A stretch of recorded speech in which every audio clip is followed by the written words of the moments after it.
खूबसूरत सुबह थी। जंगल में सूरज की हल्की किरणें दरख्तों के पत्तों पर पड़ रही थीं।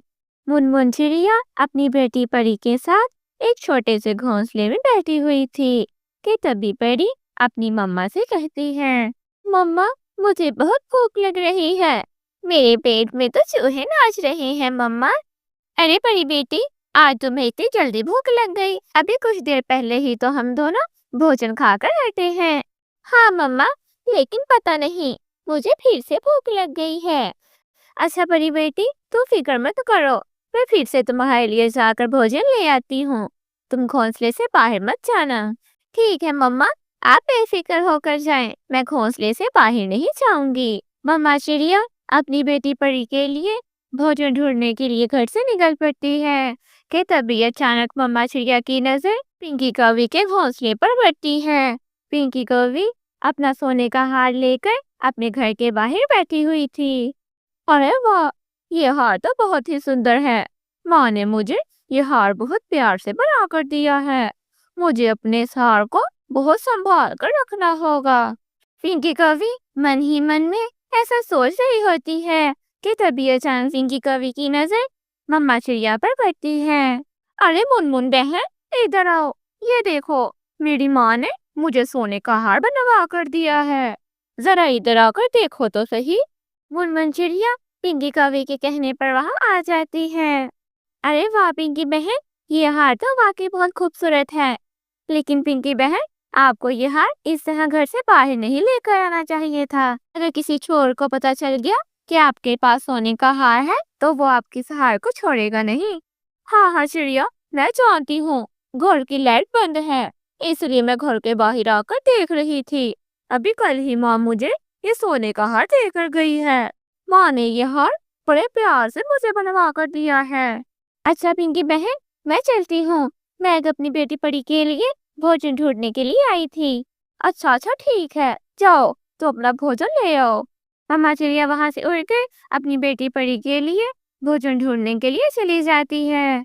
कालू जी, ये देखें, मेरी माँ ने मुझे सोने का हार बनवा कर दिया है। देखे तो जरा कितना सुंदर है ये हार। बचपन से मुझे सोने का हार डालने का बहुत शौक था। देखें कालू जी, आपने तो मुझे कभी सोने का हार नहीं बनवा कर दिया, लेकिन देखें, मेरी माँ ने मुझे कितना सुंदर सोने का हार बनवा कर दिया है। पिंकी, इस सोने के हार को संदूक में पैक कर कर रख दो। कहीं ऐसा ना हो कि कोई चोर आकर तुम्हारे सोने के हार को चुरा कर ले जाए। हाँ कालू जी, आप बिल्कुल सही कह रहे हैं, मुझे इस हार को संदूक में बंद कर कर रख देना चाहिए। पिंकी कवि अपने हार को एक संदूक में रख देती है। पत्नी जी, मुझे बहुत भूख लग रही है, जाओ जल्दी से जाकर मेरे लिए कुछ खाने को लेकर आओ। और हाँ, आज कुछ अच्छा ही खाने को लेकर आना। ठीक है कालू जी, आप फिक्र मत करें, मैं आपके लिए आपकी पसंद का मीठा मीठा आम लेकर आती हूँ। ऐसा कहकर पिंकी कवि कालू कौवे के लिए मीठा मीठा आम लेने के लिए वहां से चली जाती है। इतने दिन हो गए हैं, मैंने दारू नहीं पिया, मेरे पास तो सारे पैसे भी खत्म हो गए हैं। आइडिया, मेरे पास एक आइडिया है, मैं ऐसा करता हूँ, सुनार की दुकान पर जाकर पिंकी का ये हार बेच आता हूँ। उससे जो पैसे मिलेंगे उन पैसों से मैं कुछ दिन दारू पी लूंगा। हाँ, ये आइडिया तो बहुत ही अच्छा है। वाह कालू वाह, तेरा भी बड़ा दिमाग चलता है। ऐसा कहकर कालू कौवा पिंकी कवि के संदूक से उसका वो हार चुरा लेता है और वो हार लेकर सोनार के पास चला जाता है। सोनार भैया, बताओ ये हार कितने का बिकेगा? ये हार तो बहुत महंगा लग रहा है, ये हार तो 50,000 रुपए का बिकेगा। ऐसा सुनकर कालू कौवा बहुत खुश हो जाता है। सोनार भैया, फिर देर किस चीज की, जल्दी से ये हार लेकर मुझे 50,000 रुपए दे दो। सोनार वो हार रख लेता है और कालू कौवे को बदले में पैसे दे देता है। कालू कौवा उन पैसों से दारू खरीदता है और एक दरख्त के नीचे बैठकर मजे मजे से पीने लग जाता है। वहीं दूसरी ओर पिंकी कौवी भोजन लेकर अपने घर आ जाती है। अरे ये क्या, कालू जी कहाँ चले गए? पिंकी कौवी अभी ऐसा मन में सोच ही रही होती है कि तभी पिंकी कौवी की नजर अपने संदूक पर पड़ती है। पिंकी कवि देती है कि उसका संदूक खुला पड़ा है और वहां से सोने का हार गायब है। अरे ये क्या, मेरा हार कहाँ चला गया? अभी ही तो मैं संदूक में अपना हार रखकर कालू जी के लिए भोजन लेने गई थी। मेरा हार, माँ ने मुझे इतने प्यार से वो हार बनाकर दिया था।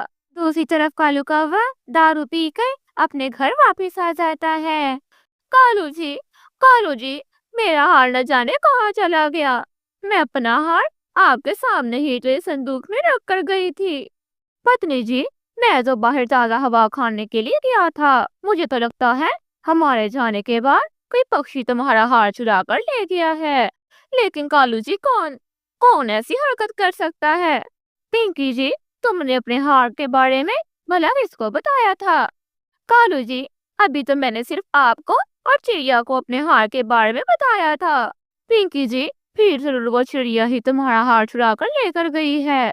हाँ, मुझे पक्का यकीन है उस चिड़िया ने ही तुम्हारा सोने का हार चुराया है। जरूर वो चिड़िया तुम्हारा सोने का हार देकर चल गई होगी। लेकिन कालू जी, ऐसा भी तो हो सकता है ना कि चिड़िया ने मेरा हार ना चुराया हो। पत्नी जी, तो फिर क्या तुम मुझ पर शक कर रही हो? क्योंकि तुमने सिर्फ उस सोने के हार के बारे में मुझे या उस चिड़िया को ही बताया है। भला मुझे क्या जरूरत है तुम्हारे हार को चुराने की? हाँ कालू जी, कह तो आप बिल्कुल सही रहे हैं। भला आपको क्या जरूरत है उस हार को चुराने की? जरूर चिड़िया ने ही ऐसी हरकत की है। जब मैं चिड़िया को अपना हार दिखा रही थी तो तभी चिड़िया थोड़ी चली चली लग रही थी। कालू जी, उस चिड़िया को तो मैं नहीं छोड़ूंगी।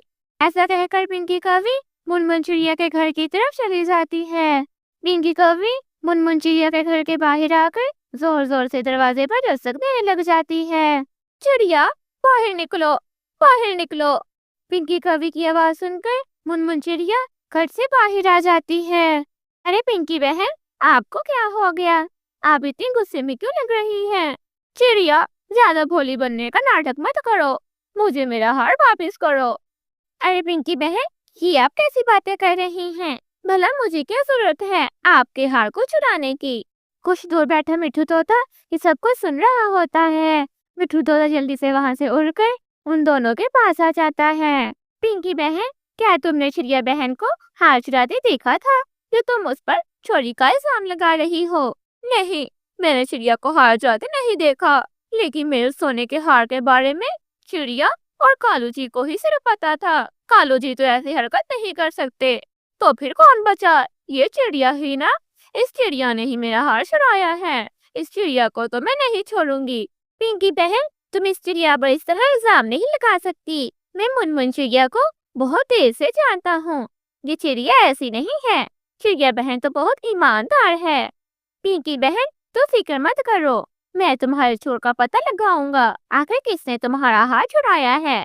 ठीक है तोते, अगर तुमने चोर का पता न लगवाया तो मैं समझ जाऊंगी कि मेरा हार इस चिड़िया ने ही चुराया है। अगर इस चिड़िया ने ही मेरा हार चुराया हुआ तो मैं सारी बात माही चील को बताऊंगी। और फिर तुम्हें तो पता ही है कि माही चील इस चिड़िया का क्या करेगी।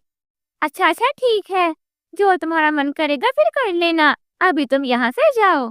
ऐसा कहकर पिंकी कवि अपने घर की तरफ वापस चली जाती है। मिट्ठू भैया, आप तो जानते हैं कि मैंने उस कवि का हार नहीं चुराया। हाँ हाँ चिड़िया बहन, मुझे तुम पर पूरा यकीन है कि तुम ऐसी हरकत नहीं कर सकती। मुझे तो उस कालू कौवे पर ही शक हो रहा है। जरूर उसने ही अपनी पत्नी का हार चुराया है। चिड़िया बहन, तो फिक्र मत करो, उस कालू कौवे के मुंह से तो मैं सच उगलवा कर ही रहूंगा। यूं ही अगला दिन आ जाता है। कालू कौवा आज फिर मजे मजे से एक दरख्त के नीचे बैठा दारू पी रहा होता है कि तभी अचानक मिठू तोता उसके पास से गुजरता है। मिठू तोता एक दरख्त के पीछे छुपकर कालू कौवे की बातें सुनने लग जाता है। अरे वाह कालू वाह, चोरी भी तूने उस हार के खुद ही की और इल्जाम भी तूने उस चिड़िया को दे दिया। वाह, तेरा जैसा दिमाग तो ऊपर वाला हर किसी को दे। अच्छा, तो ये बात है, कालू कौवे ने अपनी पत्नी का हार चुराया है और उन पैसों से मजे मजे से बैठकर यहाँ दारू पी रहा है और चोरी का इल्जाम उस बेचारी चिड़िया पर लगा दिया। इस कौवे को तो मैं नहीं छोड़ूंगा। मिठू तोता जल्दी से वहां से उड़कर पिंकी कवि के घर की तरफ चला जाता है। मिठू तोता जल्दी से पिंकी कवि और चिड़िया को अपने साथ ले आता है। वो तो शुक्र है कि पिंकी की माँ ने उसे सोने का हाथ दे दिया। अगर पिंकी के पास भी हार ना होता तो भला मैं ये दारू कैसे पीता। इतने दिनों से मैंने दारू ही नहीं पिया था। मैं यहाँ पिंकी के हार के मिले हुए पैसों से मजे कर रहा हूँ और वहां पर वो भोली चिड़िया चोरी के इल्जाम में रो रही होगी। हा हा हा हा हा। पिंकी कौवी और मम्मा चिड़िया दोनों कालू कौवे की सारी बातें सुन लेती हैं। कालू जी, क्या ये हरकत आपने की है? कालू जी, मैं नहीं जानती थी कि आप ऐसी हरकत भी कर सकते हैं। एक दारू पीने के लिए आपने मेरा सोने का हार ही बेच डाला। कालू कौवा अपने सामने मिट्ठू तोते, पिंकी कौवी और मुनमुन चिड़िया को देखकर बहुत घबरा जाता है। नहीं, पिंकी जी नहीं, तुम्हें जरूर कोई गलतफहमी हुई है। कालू जी, बस मैंने सब कुछ आपके मुंह से सुन लिया है। मुनमुन बहन, मुझे माफ कर दो। मैंने कालू की बातों में आकर तुम पर इल्जाम लगाया। असल में मुजरिम तुम नहीं, मेरा पति कालू ही है। कालू जी, जाए, अब मैं आपसे कभी बात नहीं करूंगी। जा रही हूँ मैं अपनी माँ की तरफ। आप रहे यहाँ अकेले ही। ऐसा कहकर गुस्से में पिंकी कौवी वहां से चली जाती है। इस तरह कालू कौवे को उसके झूठ बोलने की सजा मिल जाती है। मिठू तोता मुनमुन चिड़िया पर लगा इल्जाम आखिरकार झूठा कर ही देता है। सच्चाई आखिर हमेशा जीत ही जाती है।